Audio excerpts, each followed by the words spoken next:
we've all covered Maharashtra politics for a very long time. पर एक चीज़ हर बार कहा जाता है कि अगर कोई एक्सेसिबल नेता अगर है महाराष्ट्र में, आज वो एकनाथ शिंदे। और मैं ये कहना चाहूँगा, जब वो पहली बार मुख्यमंत्री बने तो मैं और मेरे सहयोगी अलीशा, जब उनके रात को आप कभी भी किसी भी वक्त अगर उनके घर पहुँचे तो वो सबको इनवाइट तो करते ही हैं। और साथ ही साथ, as I would say as a reporter, as an editor, I would only say that he is one of the most accessible netas that we have, and we are extremely privileged. We have had a long association. Republic Media Network has had a very, very long association with Deputy Chief Minister Eknath Shinde, and on behalf of Editor-in-Chief Arnab Goswami, heartfelt thank you and gratitude for taking out the time. Someone who has been multiple meetings this morning, but yet he has taken out the time to come out and be with us. Thank you very much, and I'm sure many of you would have realized that he has had a vision for Maharashtra, the urban development minister, and the fact that he's always said that it is Maharashtra first. And that's why we say, Jai Maharashtra.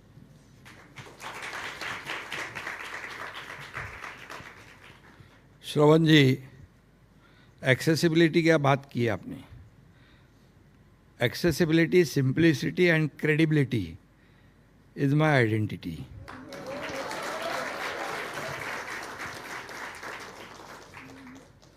तो मैं बाद में सब बताऊंगा। नमस्कार सबको, good afternoon. Republican Bharat द्वारा आयोजित रियल इस्टेट और इंफ्रा समिट यहाँ पर आयोजित किया है। मुझे खुशी है इस समिट में उपस्थित रहने का मौका मुझे मिला। अर्नब जी हमारे मित्र हैं, उनकी कुछ फैमिली प्रॉब्लम के वजह से या वो नहीं आ पाए, लेकिन मैं हमेशा उनको सुनता हूँ। और ये रिपब्लिक भारत जो टीम है, ये टीम को भी मैं धन्यवाद देता हूँ। आप सभी लोगों को शुभकामनाएं देता हूँ। रिपब्लिकन भारत ये राष्ट्रप्रेमी एक चैनल है। देश के प्रगति का असली चित्र रिपब्लिक भारत चैनल हमेशा दिखाता है।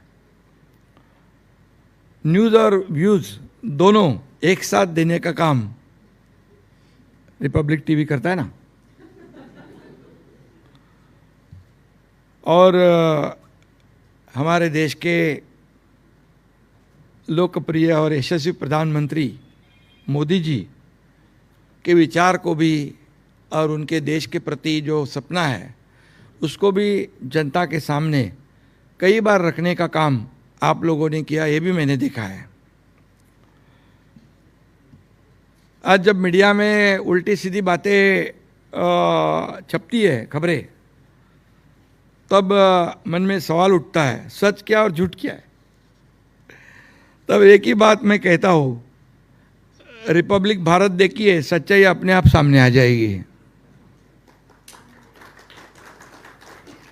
बाकी लोग को भाई मैं ऐसा नहीं कहता हूँ, लेकिन सब लोग अपने अपने तरीके से खबरें देते रहते हैं।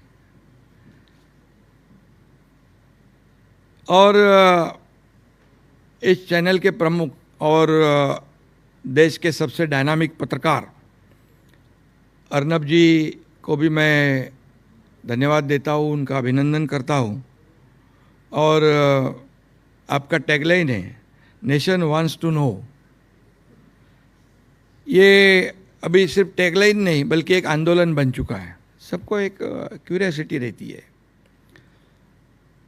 आपके चैनल की आवाज़ देश की सबसे साहसी और विश्वसनीय आवाज़ है। और अर्नब जी हो, आपके टीम के लोग हो, जब टीवी पर डिबेट होता है, डिस्कशन होता है, तो उसमें जोश और एक बौद्धिक भी होता है उसके अंदर, और फैक्ट क्या है वो भी आपके चैनल के माध्यम से लोगों के सामने आता है। कोई राजनीतिक बात नहीं करना चाहता हूँ मैं, लेकिन अर्नब जी को जब हमारी सरकार से पहले झूठे केस में अंदर डाल दिया था, उस सरकार को ही पलटा दिया हमने।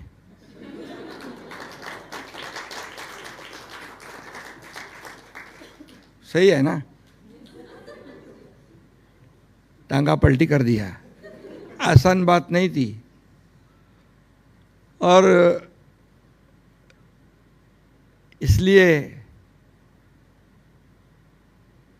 ये जो आज इतने तेजी से इस महाराष्ट्र में विकास हो रहा है, ये महायुति की सरकार की वजह से। पहले मैं आपको बताना चाहूँगा, जब 2014 से 19 तक इस राज्य के मुख्यमंत्री देवेंद्र फडणवीस जी थे, मैं भी उनके मंत्रिमंडल में था। उन्होंने कुछ प्रोजेक्ट शुरू कर दिए, कई स्कीम शुरू की, लेकिन 2019 में उसको ब्रेक लगा दिया। उस वक्त महाविकास आघाड़ी की सरकार का पैर ब्रेक पर था, हमारा पैर है एक्सीलेटर पर, विकास के डेवलपमेंट के एक्सीलेटर पर। तो कई स्पीड ब्रेकर आ गए, कई रुकावटें आ गई, कई स्टे मिल गए, लेकिन जब मैं मुख्यमंत्री बन गया तब सब स्टे मैंने हटा दिए, सब स्पीड ब्रेकर को हटा दिया, और इस महाराष्ट्र को जो चाहिए वो देने का काम, इस महाराष्ट्र को विकास की ओर ले जाने का काम हमारी महायुति सरकार ने किया। उस वक्त आदरणीय देश के प्रधानमंत्री नरेंद्र मोदी जी और हमारे आदरणीय गृह मंत्री अमित भाई, इन्होंने भी काफ़ी केंद्र सरकार के माध्यम से हमें सपोर्ट किया। ये हमें ज़रूर बताना चाहिए, क्योंकि जो है हकीकत और डेवलपमेंट में हमेशा केंद्र सरकार हमारे साथ रही है, आज भी रही है। और मेरे 2.5 साल के मुख्यमंत्री पद के कार्यकाल में कई प्रोजेक्ट जो रुक चुके थे, थम चुके थे, कई मेट्रो हो, कारशेड हो, कई हाईवेज़ हो, एक्सप्रेस हाईवे हो, जो रुके थे, इसको आगे बढ़ाने का काम हमारी सरकार ने किया। हम टीम बनकर काम कर रहे थे। आज ये समिट जो है रियल इस्टेट और इंफ्रा समिट है। मुझे कहने में खुशी होती है कि इंफ्रा प्रोजेक्ट में महाराष्ट्र देश में नंबर 1 का राज्य है, नंबर 1। रियल इस्टेट क्षेत्र में भी महाराष्ट्र नंबर 1 पर है। अभी मैं परसों ही गया था मिसिंग लिंक पुणे की जो हम कर रहे हैं, मिसिंग लिंक जो है उसका अभी ओपनिंग 1 मई को महाराष्ट्र डे के होने वाले, मुख्यमंत्री जी और हम सब मिलकर करेंगे। लेकिन इंजीनियरिंग मार्वल किसको कहते हैं, तो वहाँ जाके देखिए, दुनिया का सबसे वाइडेस्ट टनल ये मुंबई मिसिंग लिंक में है, और सबसे ऊंचा वायाडक्ट देश में वो वहाँ पर है।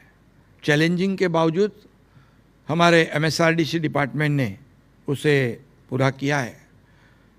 और कई प्रोजेक्ट जो है, नागपुर मुंबई समृद्धि महामार्ग जो बाला साहब ठाकरे जी के नाम से हम जानते, 20-20, 22-22, 24 घंटे लगते थे, आज 7-8 घंटे में मुंबई से नागपुर, नागपुर से मुंबई। जब देवेंद्र जी मुख्यमंत्री थे तब शुरू हुआ, मैं MSRDC विभाग मेरे पास था, उसका उद्घाटन ओपनिंग हुआ। मैं जब चीफ मिनिस्टर था, प्रधानमंत्री जी आए थे। कई ऐसे प्रकल्प है जो शुरू भी हमने किए और उसका लोकार्पण भी हमने किया, क्योंकि एक बार प्रोजेक्ट जो है उसे इतने तेज़ी से, जितने तेज़ी से हम करेंगे उतनी तेज़ी से लोगों के लिए उसका फ़ायदा होता है। आज मुंबई पुणे हम देखेंगे, मुंबई पुणे में जाते हैं तो पहले मुंबई पुणे में 7-8 घंटे लगते थे। हमारे बाला साहब ठाकरे जी ने नितिन गडकरी जी से कहा, ये भैया ये 7-8-10 घंटे वाली कम बात करो, इसको ये जो ट्रैवल टाइम है उसको कम करना चाहिए। तो फिर देश में पहला एक्सेस कंट्रोल रोड जो है मुंबई पुणे हो गया। आज पुणे में देखिए, मुंबई में डेली अप डाउन लोग कर रहे हैं, और पुणे साइड में रियल इस्टेट बूम हो गई, सर्विस इंडस्ट्री आ गई, IT पार्क हो गया, ये पूरा गेम चेंजर हो गया। एक इकोसिस्टम वहाँ तैयार हो गई। इसलिए कोई भी एक भी जो रोड है, मुंबई पुणे हो, नागपुर मुंबई हो, या Vasai Virar multi modal corridor हो, कई ऐसे रोड है, केवल रोड नहीं है, ये अर्थव्यवस्था को आगे बढ़ाने वाला ये काम है। एक इकोसिस्टम तैयार हो जाती है। नागपुर मुंबई के रोड पर 18 जगह पर वहाँ पर टाउनशिप बन रहे, नोड बन रहे, वहाँ की डेवलपमेंट होगी।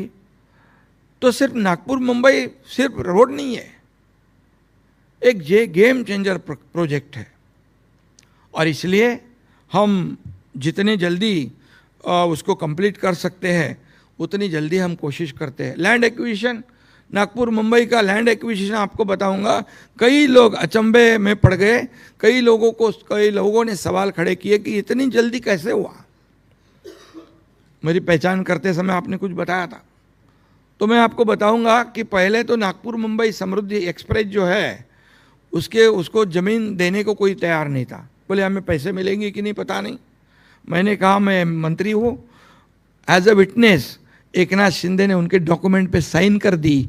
मैंने कहा 2 घंटे के अंदर आरटीजीएस होगा आपके खाते में, और एक यकीन मानो 2 घंटे के भीतर आरटीजीएस हुआ, पैसे मिल गए। जैसे फैल गया सब जगह पर चर्चा, तो लोग आगे आकर जमीन देने लग गए। रिकॉर्ड टाइम में लैंड एक्विजिशन हुआ। कोई भी प्रोजेक्ट जितने जल्दी उसकी लैंड एक्विजिशन हो, इसका इंफ्रास्ट्रक्चर जल्दी हो, उसी के वजह से आगे बढ़ता है। और इसमें एक ही बात है कि हम कमिटेड है। हम कोई भी प्रोजेक्ट हाथ में लेते हैं तो लोगों के साथ हमारी कमिटमेंट होती है, और हम लोग एक बार कमिटमेंट करते हैं तो फिर हमारी खुद की भी नहीं सुनते। ये विश्वास जरूरी है। अगर एक प्रोजेक्ट लिया है 5-10 साल चल रहा है, क्या फायदा है लोगों को। ये बिफोर टाइम प्रोजेक्ट कंप्लीट होना चाहिए। पैसे भी कम होते हैं, खर्चा एस्केलेशन देना नहीं पड़ता है, उल्टा हम इंसेंटिव देते हैं। जो बिफोर टाइम प्रोजेक्ट कंप्लीट करेगा उसको इंसेंटिव, क्वालिटी काम करेगा उसको इंसेंटिव।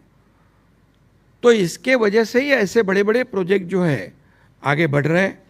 और आप देखिए कि वर्ल्ड क्लास इंफ्रास्ट्रक्चर आज, अब अगर मुंबई में अभी कोई दिल्ली से या कोई विदेश में जाकर 1-2-4 साल के बाद यहाँ आया होगा तो ज़रूर वो पूछेगा कि अरे कैसे बदल गई मुंबई। मुंबई में बदलाव हुआ है। आपको भी लगता है ना, मुंबई में कोस्टल रोड है, अटल सेतु है, मेट्रो का काम है, बदलाव लगता है ना, कि मैं सिर्फ बोलते जा रहा हूँ। तो इसीलिए कि ये बदलाव लाने का काम जो है हमारी सरकार ने किया है। और इसमें आपको बताऊंगा मैं कि वर्ल्ड क्लास इंफ्रास्ट्रक्चर है, ट्रांसपेरेंट एडमिनिस्ट्रेशन है, और लोगों एक बार शुरू हो जाते तो काम करते हैं। और रोड अच्छे बन रहे, हाईवेज बन रहे, एक्सेस कंट्रोल रोड बन रहे। तो इसमें एक कोट भी मैं कहूँगा कि जॉन एफ कैनेडी जी का एक कोट था, American roads are not good because America is rich, America is rich because American roads are good. ये इंफ्रास्ट्रक्चर के वजह से शहरों का, राज्यों का आइडेंटिटी लोगों के सामने जाती है। हमारे प्रधानमंत्री नरेंद्र मोदी जी हमेशा कहते हैं, infrastructure is the foundation of a strong economy. Infrastructure ही बहुत ही अहमियत रखता है, और इंफ्रास्ट्रक्चर हो उसी राज्य का, उसी शहर का, उसी देश की प्रगति जोर पे होती है। और हम मजबूत इंफ्रास्ट्रक्चर का निर्माण महाराष्ट्र की इकोनॉमी को स्ट्रांग बनाएगी, मजबूत करेगी। यही हमारा उद्देश्य है। आज हमारे राज्य में एक्सप्रेसवे, मेट्रो, पोर्ट्स, एयरपोर्ट्स और लॉजिस्टिक पार्क का विशाल नेटवर्क हम तैयार कर रहे हैं। मुंबई देश का ग्रोथ इंजन है, और अब मुंबई एमएमआर भी बहुत बड़े पैमाने पे आगे बढ़ रहा है। एमएमआर को हम जितनी स्ट्रेंथ देंगे उतना ही ज़्यादा बेनिफिट नेशनल डेवलपमेंट को मिलेगा। मोदी जी का $5 ट्रिलियन इकोनॉमी का गोल है, हमारा $1 ट्रिलियन का इकोनॉमी का गोल है महाराष्ट्र का। लेकिन आपको मैं बताऊंगा, मुझे खुशी है, नीति आयोग की बैठक हो गई मुंबई में। नीति आयोग ने कहा कि मुंबई एमएमआर में $1 ट्रिलियन मत सोचो, $1.5 ट्रिलियन गोल का पोटेंशियल है, $1.5 ट्रिलियन का पोटेंशियल है। उन्होंने 9 सेक्टर में हमें कई रिकमेंडेशन भी दिए हुए है, उस पर हम काम कर रहे, ताकि जहाँ पोटेंशियल है उसी को हमें आगे बढ़ाना ज़रूरी है। और इसलिए 2022 से जितनी तेज़ी से काम शुरू हो गया, 2026 तक कई प्रोजेक्ट कंप्लीट हो गए। इसमें एमएमआर में इंफ्रास्ट्रक्चर के 4 लाख करोड़ के प्रोजेक्ट शुरू है, 4 लाख करोड़ के, ये बड़ी बात है। मुंबई में मेट्रो का काम सभी जगह तेज चल रहा है। 350 किलोमीटर का मेट्रो का नेटवर्क जब पूरा होता है फेज वाइज, तो आपको बताऊंगा मैं कि यहाँ पर जो ट्रैफिक है पूरी डीकंजेस्ट हो जाएगी और लास्ट माइल कनेक्टिविटी मिलेगी लोगों को। हम जब दिल्ली गए थे तब आदरणीय प्रधानमंत्री जी ने वहाँ से ऊपर से जो ट्रैफिक जहाँ मुंबई में होती है तो पॉट टैक्सी की बात कही थी। तो आपको बताने में मुझे खुशी है कि मुंबई एमएमआर में पॉट टैक्सी का भी शुभारंभ हमने कर दिया है, भूमि पूजन कर दिया है। इससे एंड टू एंड और लास्ट माइल कनेक्टिविटी मिलेगी, लोग आसानी से पहुंच जाएंगे। ये भी बहुत बड़ी बात है। ये आपने मुझे मौका दिया है यहाँ पर, ये इंफ्रास्ट्रक्चर और रियल एस्टेट समिट है हमारे लिए। एक तो ये बहुत बड़ा मौका है हमारे इंफ्रास्ट्रक्चर का मार्केटिंग करना और शोकेसिंग करना, तो इसका ज़रूर फ़ायदा मैं लूँगा। ठाणे की मेट्रो शुरू हो गई है, ठाणे बोरीवली टनल अभी उसका भी शुरू हुआ, भूमि पूजन हुआ है। आपको मैं बताऊंगा एक एक प्रोजेक्ट का कितना इम्पोर्टेंस है। अभी आज 2 घंटे लगते हैं, अभी ठाणे से बोरीवली जाना, बोरीवली से ठाणे, मतलब मुंबई और ठाणे जोड़ना अभी कितना समय लगेगा? सिर्फ 15 मिनट में ठाणे का आदमी बोरीवली का ठाणे। है कि नहीं जादू? और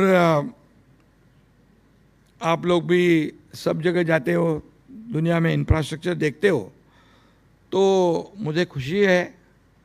G20 का समिट यहाँ हुआ था, कई लोग आए थे, बोले मुंबई बदल रही है। कई यहाँ फॉरेन डिग्निटरीज आते हैं, एम्बेसडर आते हैं, काउंसिल जनरल आते हैं, वो बोलते हैं बदल रहा है।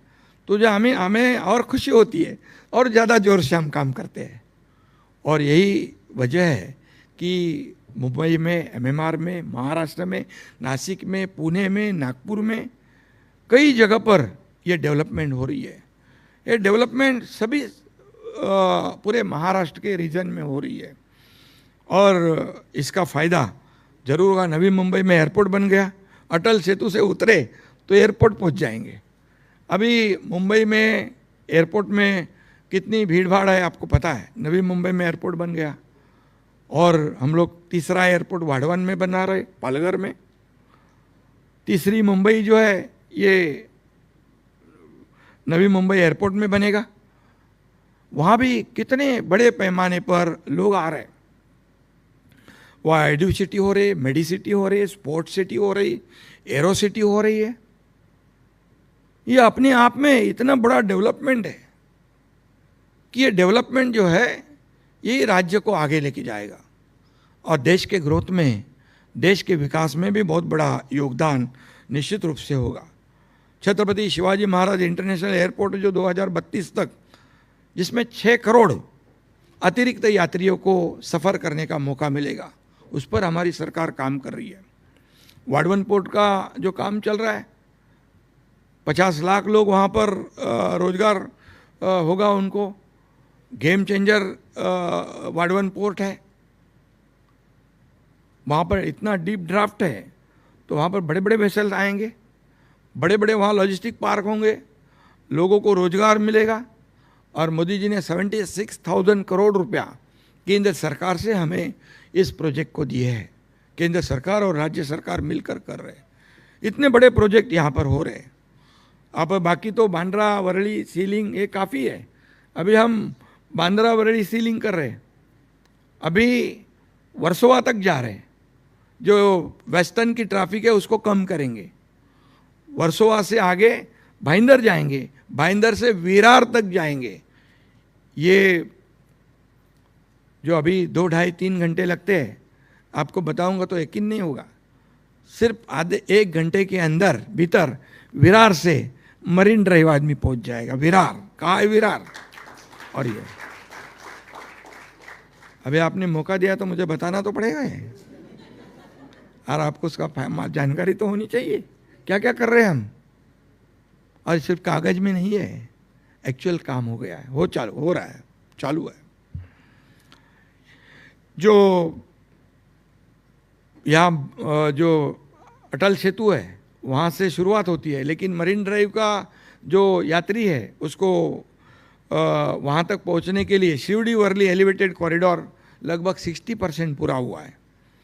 ये अटल सेतु से सीधा लिंक करेगा, उसका फ़ायदा होगा। ऑरेंज गेट, मरीन ड्राइव, ये टनल हम बना रहे हैं। जहाँ फ्रीवे उतरता है वही ट्रैफिक हो जाती है। ये टनल के माध्यम से 10 मिनट में सीधा CST आएगा, मरीन ड्राइव आएगा, तो इसका भी फ़ायदा लोगों को होगा।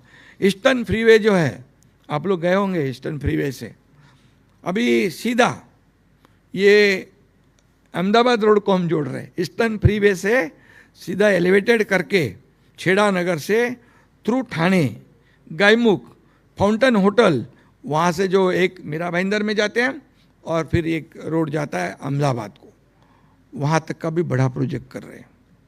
ये आपको सबको पता होना चाहिए। और निश्चित रूप से आपके चैनल के माध्यम से पूरे देश भर में सबको पता चलेगा, महाराष्ट्र के सब लोगों को पता चलेगा। बुलेट ट्रेन को स्टे दिया था, लेकिन जैसे हमारी सरकार आई, मैं चीफ मिनिस्टर बन गया, बुलेट ट्रेन का स्टे हटा दिया। बुलेट ट्रेन का काम अभी फुल स्पीड में चालू है।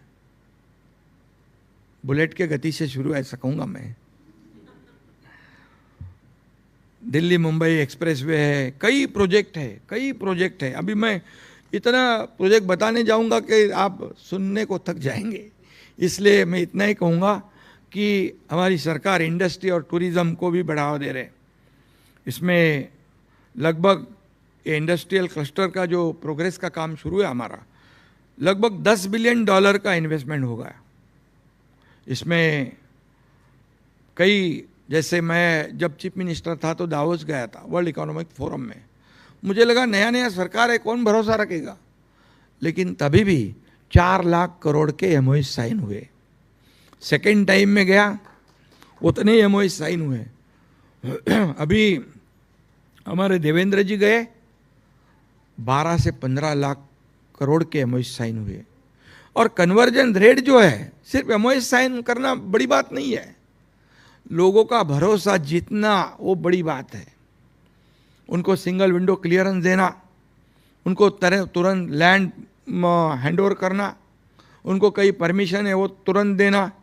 ये कन्वर्जन जो रेट है वो 70% से ज़्यादा है एग्जीक्यूशन का। ये बड़ी बात है।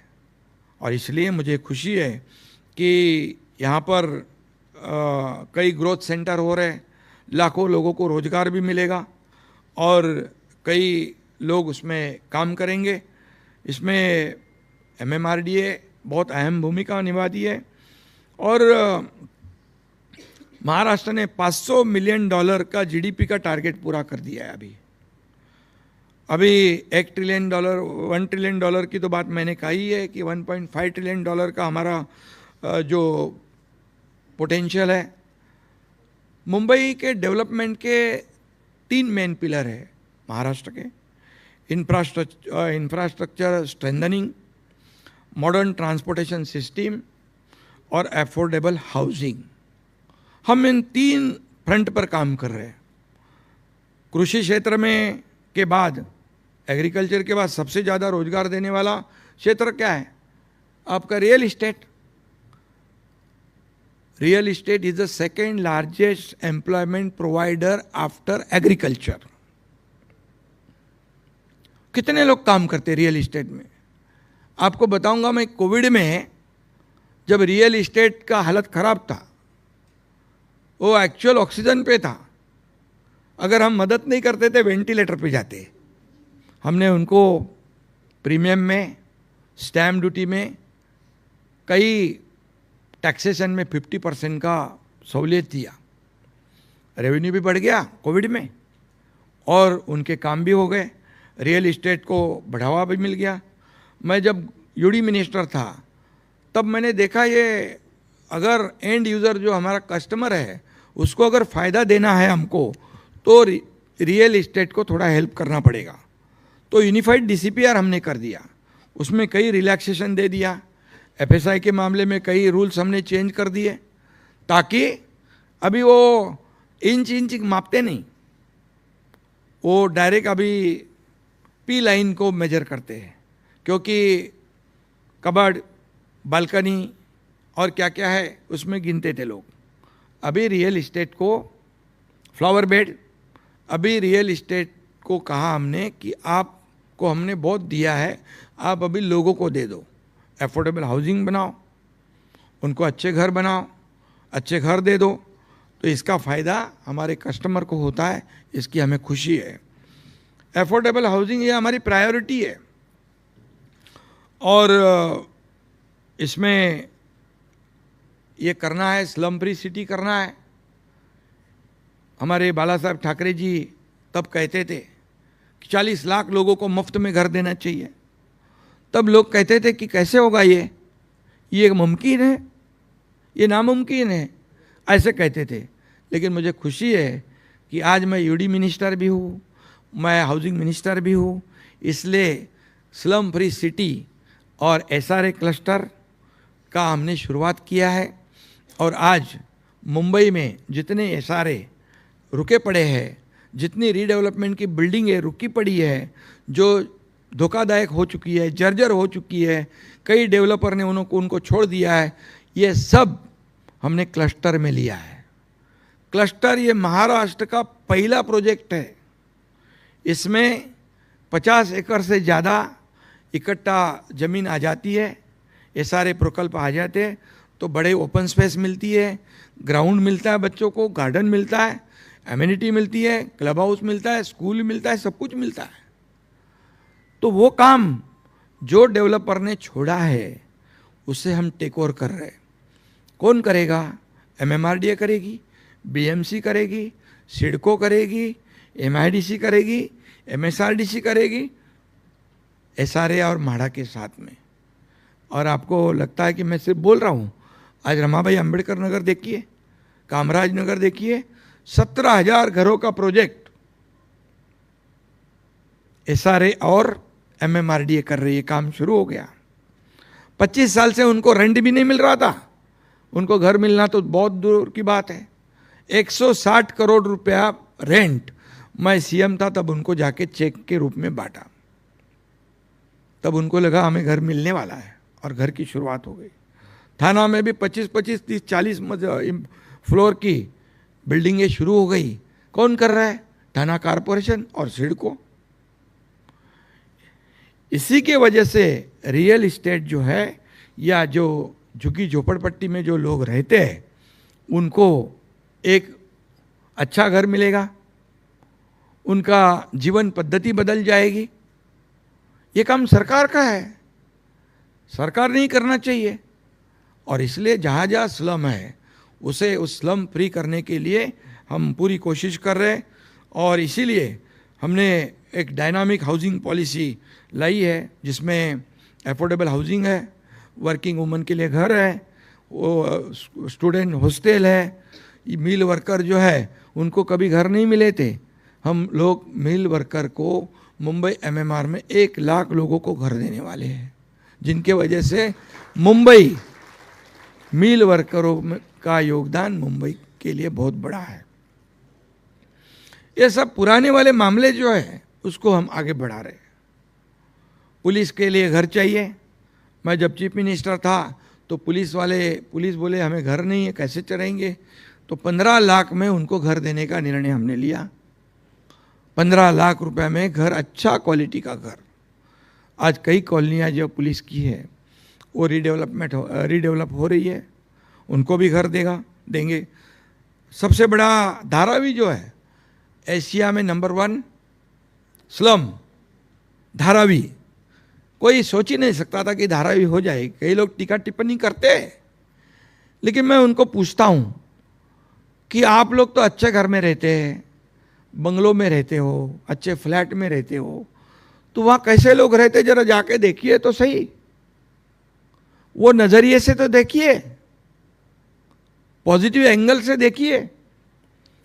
तो वहाँ धारावी रीडेवलपमेंट हो रहा है और सब लोग सोचते हैं सब अदानी को दे रहे, सब अदानी को दे रहे। एक गलतफहमी है। अदानी और डीआरपी मिलकर कर रहे हैं। डीआरपी मीन्स हमारे गवर्नमेंट की कंपनी है, 20% भागीदारी है, हमारी हिस्सेदारी है, और पूरे खर्च अदानी कंपनी करेगी। लेकिन पहले वाली सरकार में जितने पात्र लोग हैं, जो क्वालिफाई हुए, जो एलिजिबल है, उनको ही देने का बात था। हमारी सरकार आई, मैं मुख्यमंत्री बनने के बाद कहा जितने भी रहते हैं उनको सबको घर मिलेंगे, सबको घर मिलेंगे, एक भी बेघर नहीं होगा। तो क्यों निर्णय बदल गया आपका? पहले पॉजिटिव थे, विपक्ष में गए तो निगेटिव हो गया। ऐसे कैसे चलेगा? हमें लोगों को फोकस करना है। हमें क्या मिला, इससे हम लोगों को क्या दे रहे हैं, महाराष्ट्र को क्या दे रहे हैं, ये हमें पूछना है, ये हमें करना है।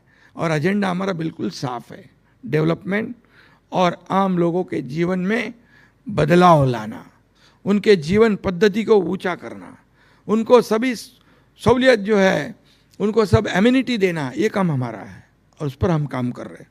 और इसलिए धारावी एक बहुत बड़ा एग्जाम्पल होगा दुनिया के सामने। इसमें जो निगेटिव सोचने वाले, उन्होंने थोड़ा पॉजिटिव एंगल से सोचना चाहिए। वह हर एक को घर मिले तो उसकी लगभग 1 करोड़ कीमत होगी। 1 लाख घर हो गए तो 1 लाख करोड़ का प्रोजेक्ट होगा।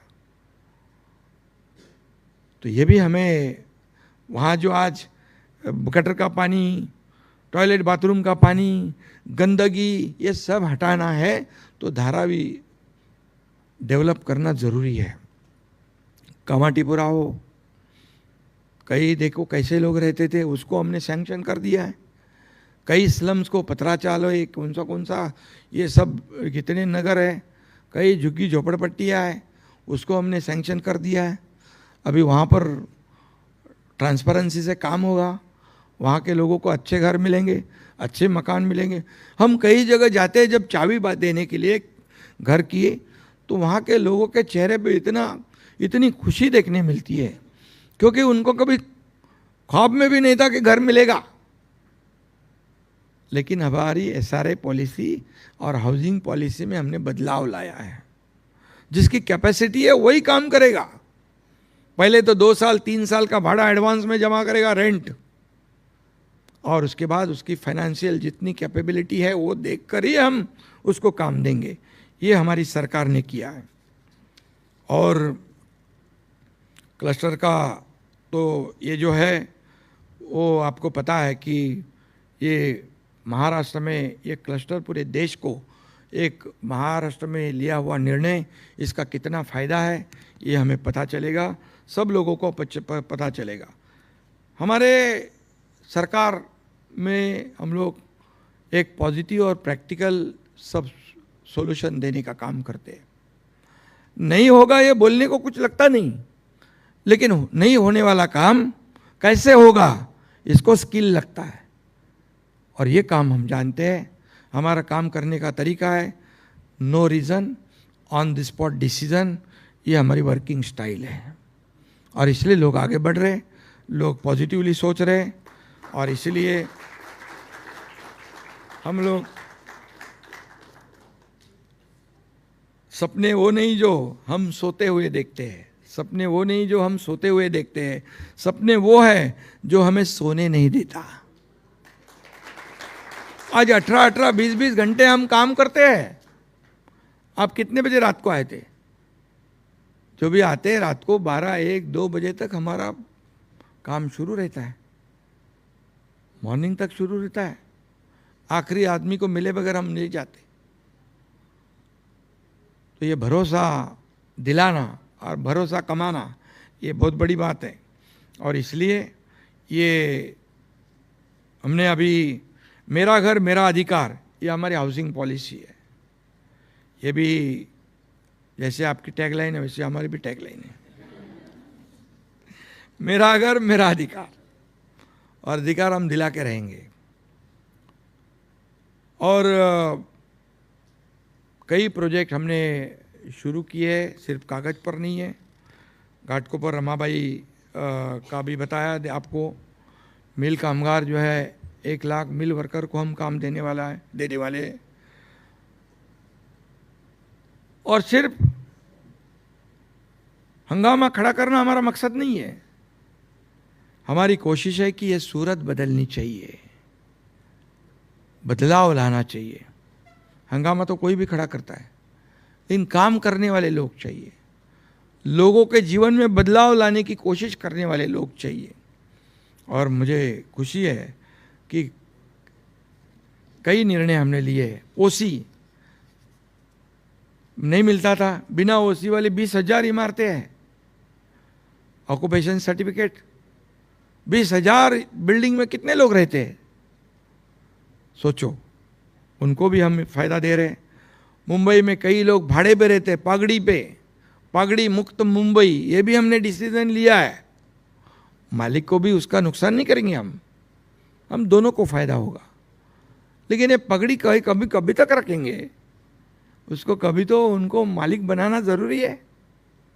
इसके लिए सरकार की इच्छा शक्ति चाहिए, और वो हमने दिखाई है। पुराना पुनर्विकास जो है वो कंप्लीट हो जाएगा, रुका पड़ा है वो। पर्यावरण पूरक प्रो एनवायरनमेंट हम काम कर रहे हैं। ये जो मैंग्रोव है, मैंग्रोव काट डालते हैं लोग, भराव करते हैं, वहाँ कुछ कंस्ट्रक्शन करते हैं। इसलिए मैंग्रोव प्रोटेक्शन के लिए ग्रीन टीडीआर देने का हमने निर्णय लिया है। ग्रीन टीडीआर कभी सुना था आपने? अब जिसके ज़मीन में मैंग्रोव है उसको हम टीडीआर देंगे और मैंग्रोव प्रोटेक्ट करेंगे, और बोलेंगे फॉरेस्ट को हवाले कर दो, मैंग्रोव को भी हम प्रोटेक्ट करेंगे, एनवायरनमेंट का प्रोटेक्शन करेंगे। क्योंकि ये टीडीआर देने का ऐतिहासिक निर्णय लेने वाला ये महाराष्ट्र पहला स्टेट है। और हमारी सरकार प्रो डेवलपमेंट है, वैसी प्रो एनवायरनमेंट भी है। आपको कई बहुत से उदाहरण दे सकता हूँ मैं। अटल सेतु में, अटल सेतु का काम शुरू था तब कई एनजीओ आ गए, बोले आप फ्लेमिंगो भाग जाएंगे। मैंने हमारे अधिकारी को बोला एक भी फ्लेमिंगो नहीं जाना चाहिए, ऐसा काम करके दिखाओ। बोले ये चैलेंजिंग है। अरे बोले जो होने वाला तो कोई भी करता है, जो नहीं होने वाला करके दिखाओ।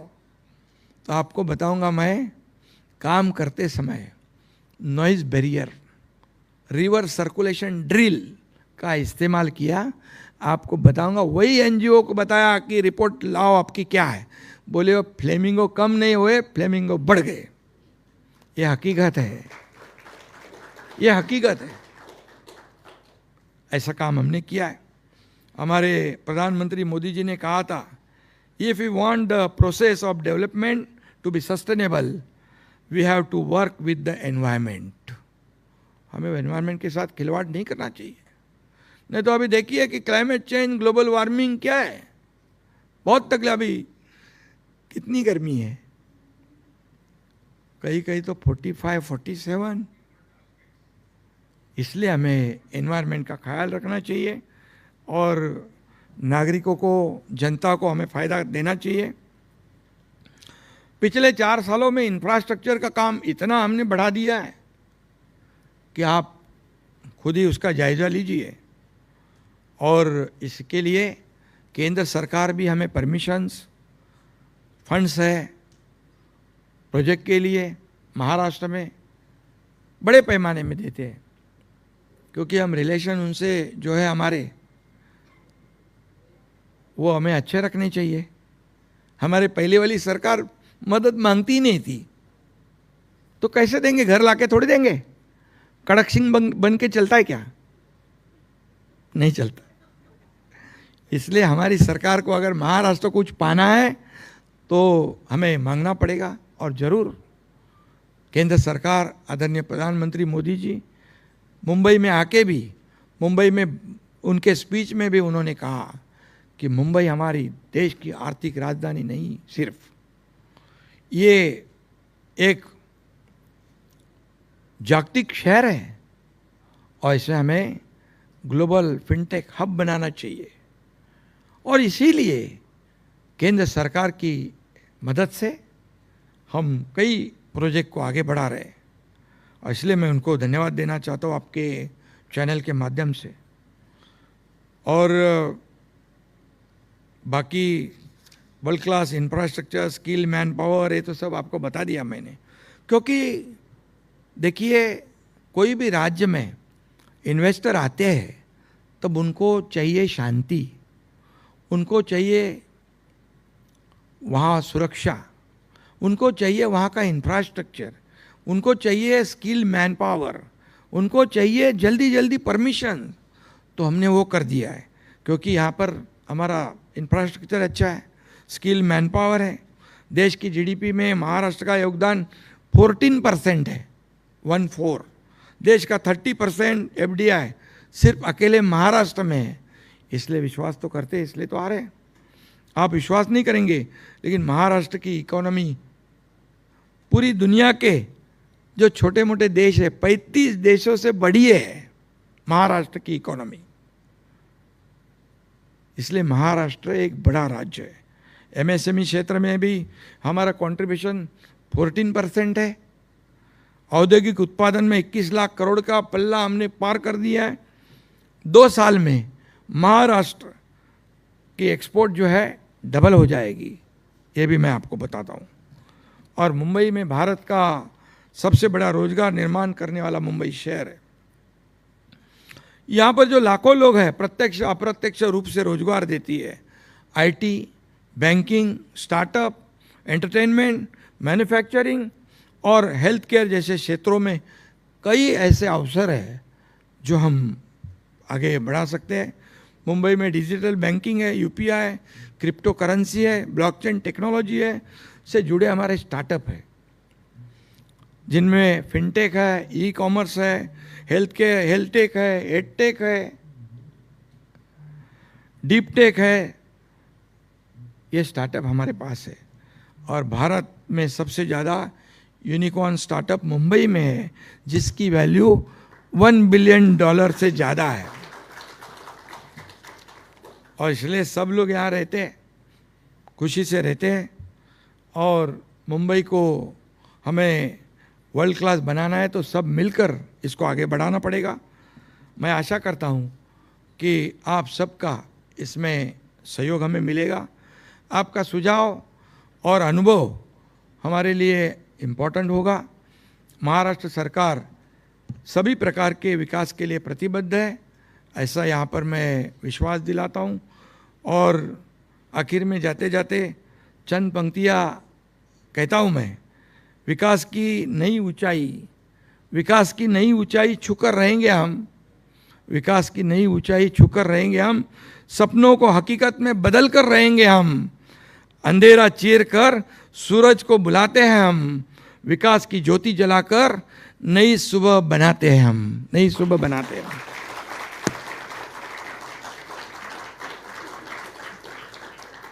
धन्यवाद। जाते जाते अर्नब जी से कहिए कि रिपब्लिक भारत चैनल 10 साल अगले साल पूरा होने वाला है, 10 साल, बराबर है। इतनी कम समय में आपकी लोकप्रियता बहुत है और विश्वासार्हता भी बहुत है। आपका अंग्रेजी, हिंदी, बंगाली और कन्नड़ में है ना? हाँ, अभी मराठी में कभी करोगे? सजेशन दे दो, हमारा महाराष्ट्र बेसब्री से इंतजार कर रहा है, यही पूछता है Maharashtra.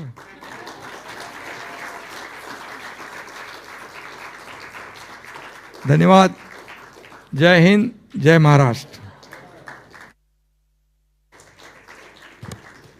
Thank you so much, Mr. Eknath Shinde.